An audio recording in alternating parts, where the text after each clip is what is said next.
Welcome to Lock It Down Sports. You can follow me on Twitter at Lock It Up Media. That's Lock It Up on on Twitter. I'm Locke Hoover, and you can also follow us on E5280 Sports. That's E5280 Sports. And today on the show, just how good is this Atlanta Braves front office? Fun isn't always the best thing. How this NFL position has quietly become more valuable. And later on in the show, I'll tell you about the importance of not losing. And here's where I want to start Lock It Down Sports today. The success of first round draft picks who signed second contracts with drafted teams.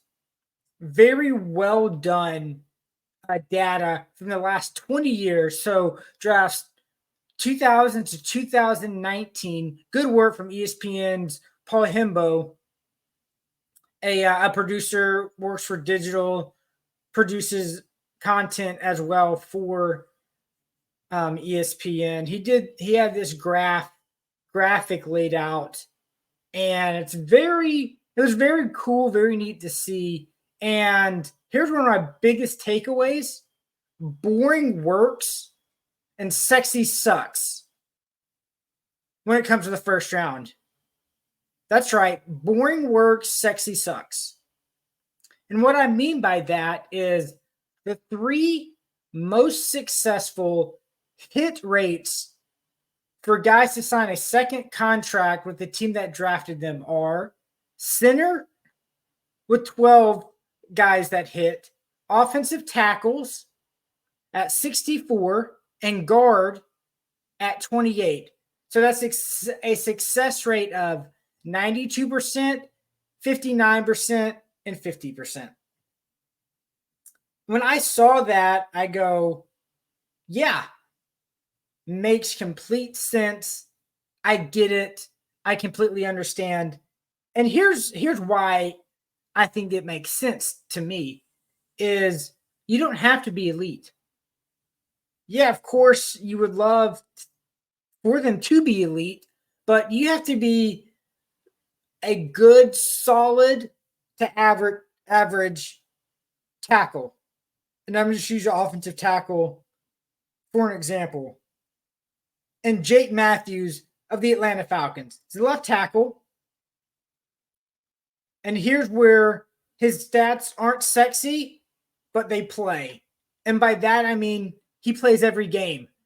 He had 162 starts since 2014, the year he's drafted 6th overall. And he's only been to one Pro Bowl. One Pro Bowl in his entire career, and that was his 5th and final year of his first-year deal. Now, does he get a contract extension if he's not a Pro Bowler? I would say, yeah, he probably still does. But, of course, that really helps him get a contract, him being a Pro Bowler in his contract year. So the three positions at the bottom of the five at the bottom, 3 of them shouldn't surprise you. They're your skill positions.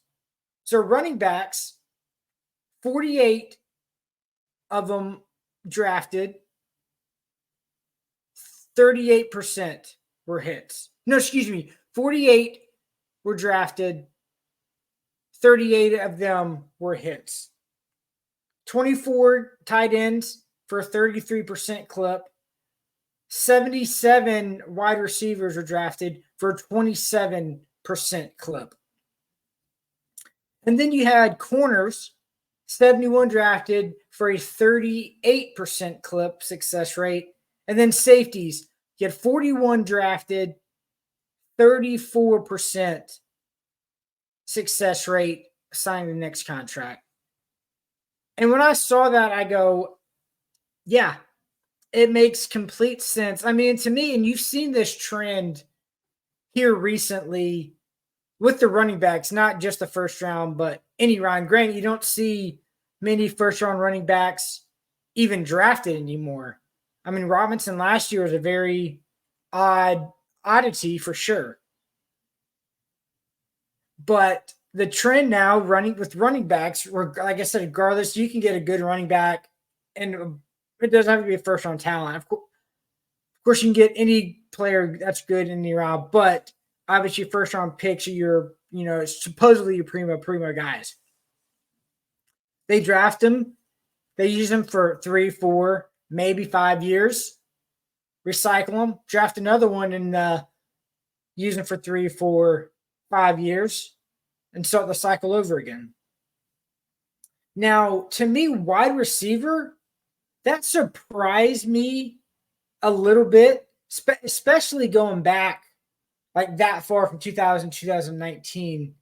I mean, yeah, recently we have seen some of these teams do this with what they trade the receivers before they extend them for picks. I mean, like Stephon Diggs, when he went to Buffalo, then he got his extension with Buffalo. AJ Brown, then when he went to Philly. I mean, now you're going to see what happens with T. Higgins. He wants to get paid, and they've got an issue there with Jamar Chase, and T. Higgins in Cincinnati.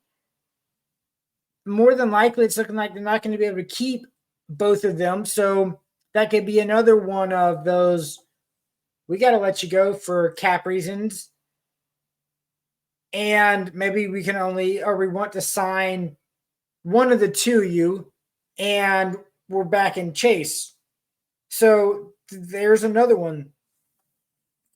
Corners didn't really surprise. That one didn't surprise me, being because it was the third. It's the third most drafted position, and the second highest on defense. And I get that. I mean, everyone wants that lockdown corner. Everyone wants that Darrelle Revis to lock down corner, your star cornerback covering your star wide receiver. Everybody wants that. So that makes sense to try to limit the passing game that is the NFL, throwing it all over the place. Stud corner, locking down a stud wide receiver, absolutely. Now, the middle four spots were linebacker, 50 drafted in the first round with a 48% success rate. Quarterbacks, 56 drafted in the first round, 46% success rate. Defensive end, 104 drafted for a 44% success rate. And then defensive tackle, 60 drafted for a 40% success rate. The middle slot, it makes sense. Everyone's chasing that quarterback. Once you got your quarterback, you're not drafting them high because you've got your guy, or you hope you got your guy. And it's every 4 or 5 years, you might be in the market for a new quarterback. And I mean, every year teams at the top, you always see 3 to 4 to 5 go. So doing the math, that makes sense. It's been 20 drafts, 4 to 5 quarterbacks a draft, and you're around that number. Of course, some years more, some years less, obviously. But yeah, that number, that makes sense. Then, and when it comes to defensive end, everyone's chasing that defensive end. And even when you got one, heck, let's go try to get another one of these right there on our board, the best player available. Let's go add another defensive end. So then we got 2 snipers on both sides of the defensive line. And that makes sense as well with the passing league to go get that stud defensive end to shut down the passing game to wreak havoc. If you have one, you can always use another one. Always use another one to continue to grow and build your defensive line, even your depth there as well. So it's a very well done chart. Perfect sense to me. The success rate of first round picks. And of course, success rate is, I mean, that's any, you can use a bunch of different parameters, obviously, but if you draft them for 4 years, extend them that 5th year, and then have a second contract, yeah, I say that's a hit, even if the player becomes solid, because we know what the NFL stands for. It's not for long.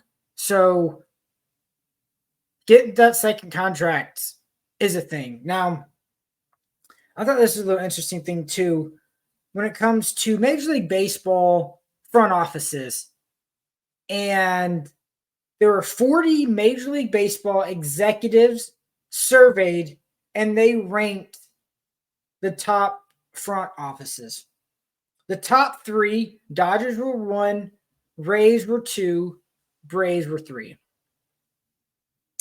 All of them connect and make sense. On the Dodgers end, yes, they've got money. So yes, it's pretty easy to go sign Shohei Ohtani and Freddie Freeman of the likes. Yeah, that works. But then I think it also looks at the talent that you can fix. The Max Muncy, the Justin Turner, the Chris Taylor. Yeah, I know they're older players now, but when they came over there, Justin Turner was a 260, 10 to maybe 15 home run guy, utility player with the Mets. The Dodgers unlocked him, and he became a power hitting threat in the middle of the lineup for his entire tenure with the Dodgers. Granted, yes, he's moved on, but still, last year with Boston and then this year with the Jays, he's still swinging at Muncy. I don't know. I don't remember if he was DFA'd or they traded for him. What he's done, yeah, their farm system too, as well, and of course the money helps absolutely.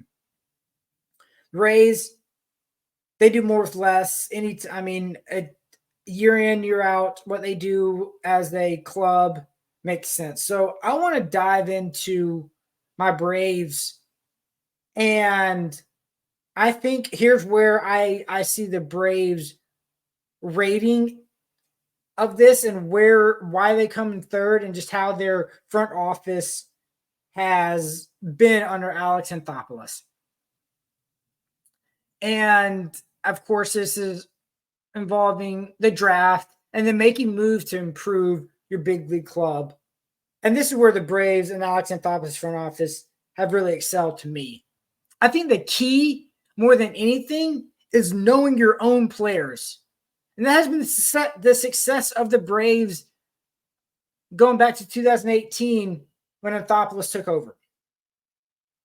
And I've heard other GMs, former GMs, say that on MLB Network, and other players say that as well. And coaches, know your guys, know your farm system, know who works, what guys to trade, what guys not to trade. And I want to just lay out some of these, speaking of trades, some of these trades that have really shaped the Braves these last few years to make them incredibly successful. And I say this is a major trade. At the time, it wasn't, but now it is. So let's go back a little while. Not a little while, but back to 2001.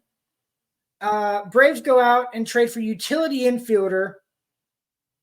You're like, oh, okay, this would be cool. But he's turned into future shortstop and all-star Orlando Arcia for two relief pitchers who are no longer in the big leagues. Just that short time ago, 2021, neither of those pitchers are in the big leagues anymore. And they didn't have long careers with Milwaukee. Yeah, you see what Arcia did last year, all-star, gotten off to a great start this year. Back in 2021, we had Dansby Swanson, so it's okay, Arcia, gonna go give Dansby a break, give Ozzie a break, give Riley a break, or more than likely, someone gets hurt, coming to pinch run, things of that nature. And that's what he was viewed as because the Braves were set with Dansby Swanson. Also, 2021, what a great year for the Braves. Them remaking their entire outfield, obviously. They go get Jorge Soler for a relief prospect who never made it to the big leagues and is an indie ball. He's an independent ball now. Never made it to the big leagues. Nice piece for the Braves. Jock Peterson was traded for a first baseman prospect who is now on a second minor league organization and has not made it to the big leagues. How many times have the Braves traded for Adam Duvall? A couple times. But this instance, 2021 again, for catching prospect, Alex Jackson. Jackson has 135 major league at-bats with a career 141 batting average, and he's on his second organization. And then with Adam Duvall, too, the Braves know he is a character guy, what he can do offensively and defensively. Back with him again this year, as he's had a few stints with the Braves. Also, you have Eddie Rosario. Yes, this was a cash dump for the Indians or the Guardians, but to trade Pablo Sandoval for Eddie Rosario, they released Sandoval, but they got cash relief for Rosario. Obviously, we saw what he did in the playoffs against the Dodgers where nobody could get him out. Great run for the Braves in his, 3 years?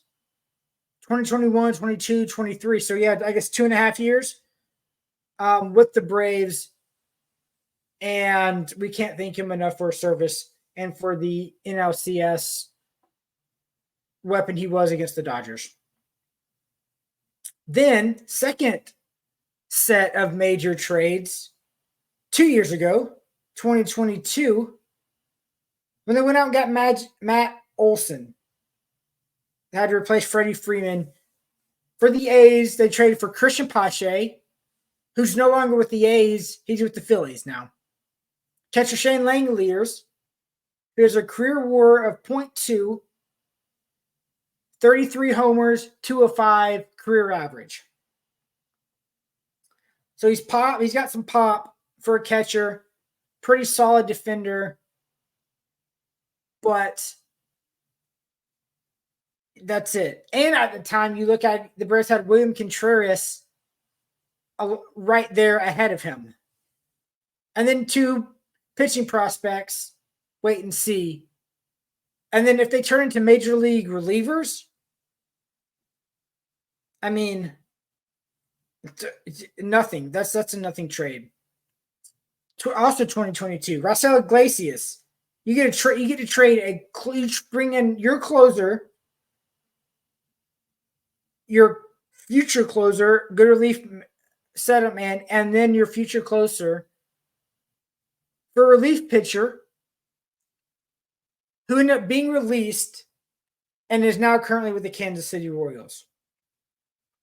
Oh, yeah, also in the deal, you traded Jesse Chavez,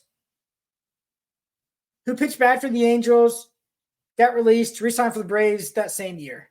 And in this whole cycle of trades, I just mentioned the name Jesse Chavez, and Braves fans smile because what he does in the Braves uniform, I don't understand it, but you love to see it. And I'm sure all these other teams these last 3 years have been like, what's the magic going on with Jesse Chavez with that A on his cap? It's head scratching. It really is.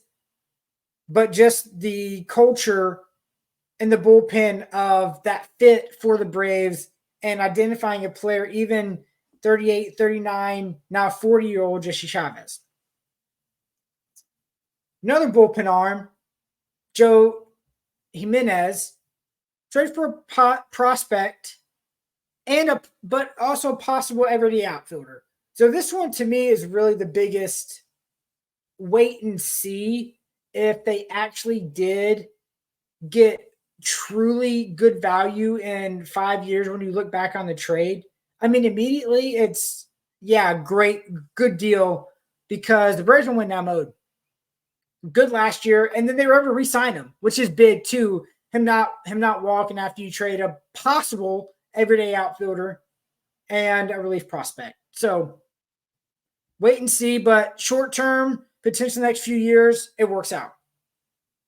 Then you go and get Sean Murphy last year, and the A's got Kyle Muller, who has struggled mightily and even got an opportunity to start for the A's. And he's now in the bullpen. You have two other pitching prospects. Those are a wait and see, but I've struggled so far in the minors. Yeah, they might be working on things, so that's not a complete write-off there. I mean, yes, you can bring up the William Contreras part of this, but that was a three-way trade where he goes to the Brewers. And, yeah, that's a loss because I'm not sure the Braves thought Contreras would develop defensively the way he has. The stick was there. I mean, the bat was never the issue with Contreras. You saw that, what he did as a platoon backing up back and forth to Travis d'Arnaud, and then we DH.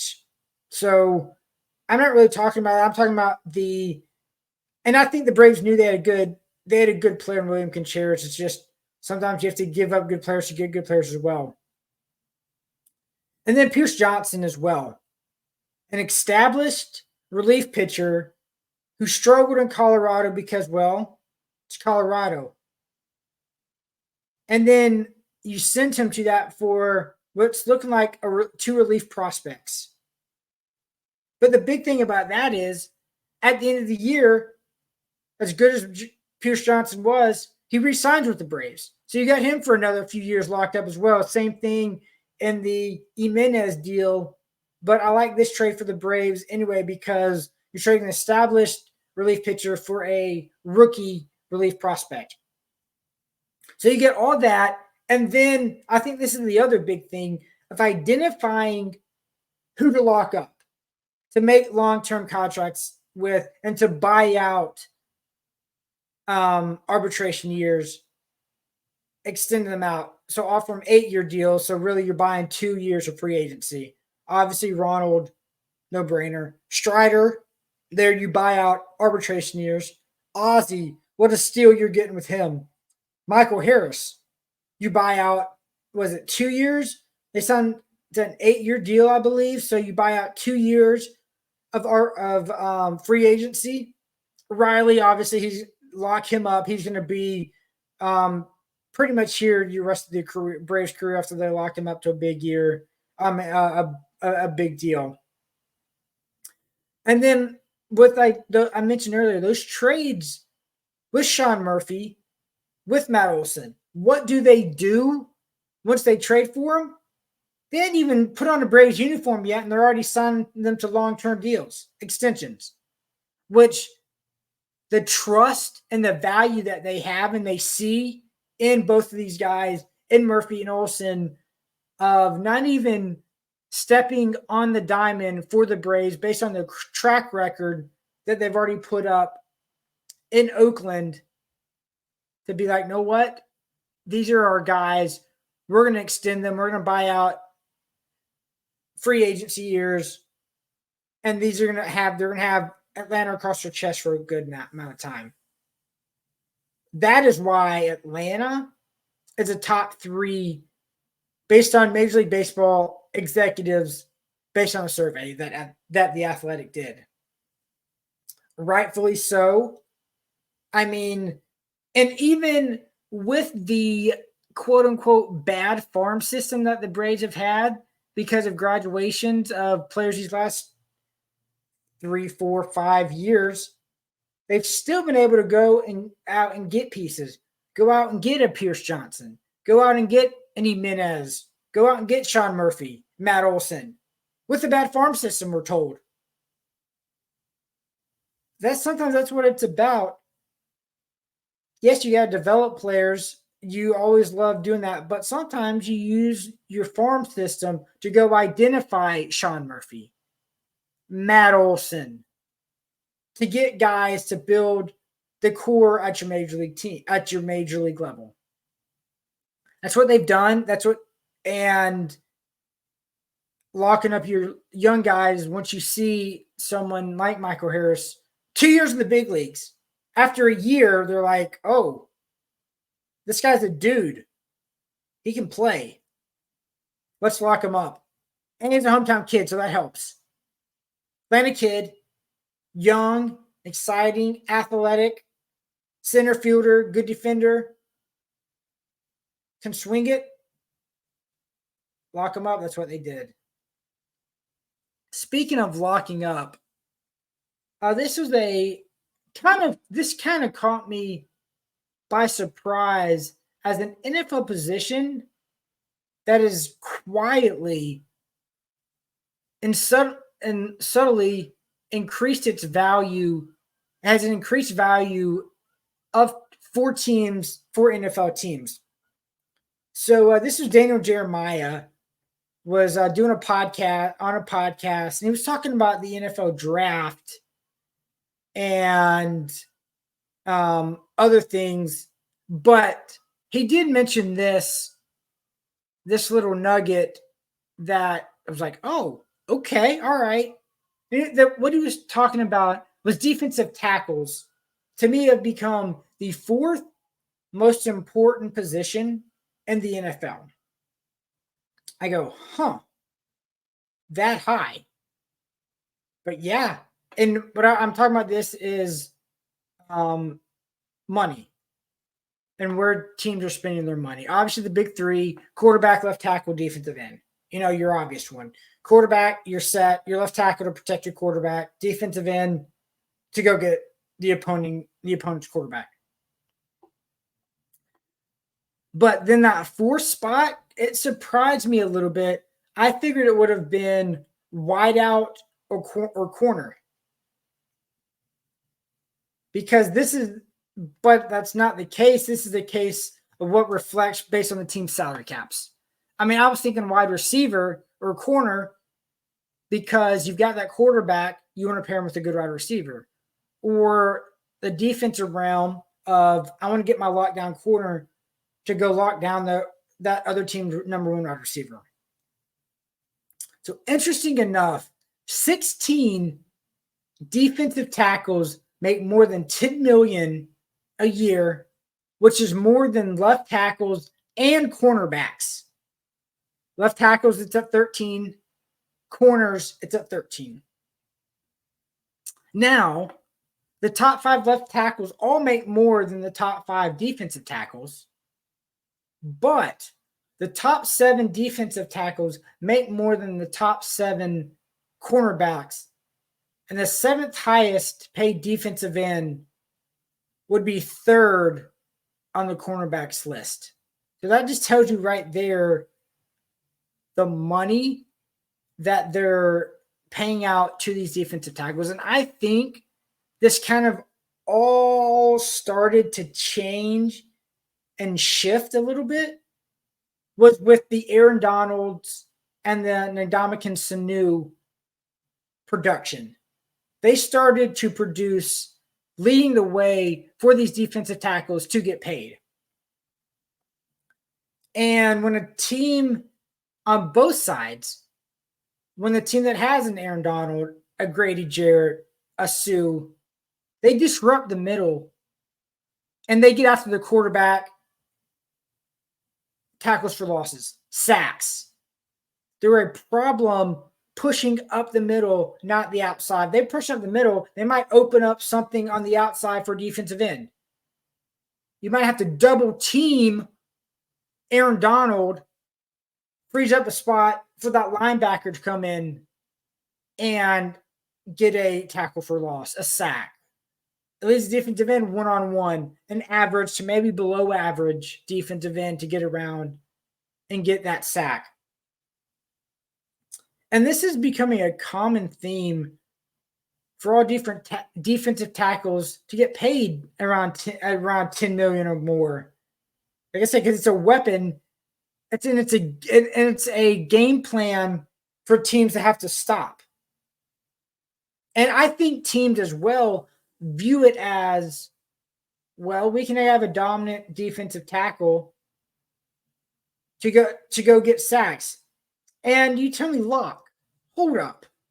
There's been premier defensive tackles earlier than, say, Aaron Donald and Sanu. Yeah, you're right, there have. I'll just give you two examples. Haloti Ngata, one of the premier defensive tackles of his time. But he was different. The most sacks he ever had, his career high was 5.5 sacks. Vince Wilfork, career high in sacks was 3.5 sacks. And he only had 16 career sacks total. In his long career, Wilfork, potential Hall of Famer. He was that good. But to me, and it shows, these guys were different. A different kind of defensive tackle. Took up space. Maybe had two linemen have to block him, which freed up a defender, that linebacker, that defensive end, that one-on-one matchup to get around, or that linebacker up the middle because one of the offensive tackles missed. Had to be there to block the big Haloti Ngata, Vince Wilfork. So different kind of players than the Sues, the Grady Jarretts, the Aaron Donalds, where sacks is part of their game. And it's kind of caught me by surprise, but good for them. And I think it's going to be a trend that will continue. If you've got a good defensive tackle, they'll pay you. And like I mentioned earlier, with the success rate of the defensive tackle, it's in the middle. So 40% sign a second contract. Out of the 60, 40% of the 60 sign a second contract with that team. Now, of course, even that doesn't mean that they're not successful defensive tackles, but solid hit rate, and it's showing why they're getting 16 are getting $10 million or more dollars a year reflected on team salary caps. Now, talking about reflections, I've seen and read and heard of some punishments, but this one I hadn't heard of, and that punishments we're talking about is fantasy football punishments. I don't know if you saw this recently, but a guy lost his fantasy football league, and his punishment was having to take the ACT test. Also, in his requirement of taking the ACT, he had to get a 19 on it, and if he didn't, he had to take it again. Now, they're asking, why did they choose a 19? So that is apparently what the average high schooler gets on the test, is a 19. like I said, I never heard of that punishment. Also, too, with the punishment of having to actually take the test, get a 19, it cost you $68 to take the test as well. Also, I didn't know you could take the ACT if you weren't in high school. I mean, I don't know why you would or need to take the ACT unless it's a fantasy football punishment. Take the test. I don't know. But like obviously some other punishments I've heard that are fun and I would, do this, fine doing this more than taking the ACT. I've heard the Waffle House punishment. We have to stay at Waffle House for 24 hours. And then also I kick to that with that Waffle House punishment. So every waffle you eat, you get to knock an hour off. So you could be looking at, 20 hours at a Waffle House instead of the full 24. And then in the professional ranks with, I know like Major League Baseball players having fun, whether it's a player or broadcasters, I've seen both have to be a bat boy for a few innings during a spring training game or a regular season game as well for a couple of innings. So those are fun, enjoyable. I'd love to hear more fantasy football punishments that you've heard of or you've been a part of maybe in your league. And that's another thing when it comes to the punishment. Some people are fighting for two things. They're fighting for the money that is in the league, or they're fighting for, I just can't get last. So it keeps you engaged. It keeps you involved in fantasy football, whether you're fighting for first or you're battling it out for last. As always, you can follow me on Twitter at Lock It Up Media. That's Lock It Up Media on Twitter. You've been listening to Lock It Down Sports. I'll talk to you next week.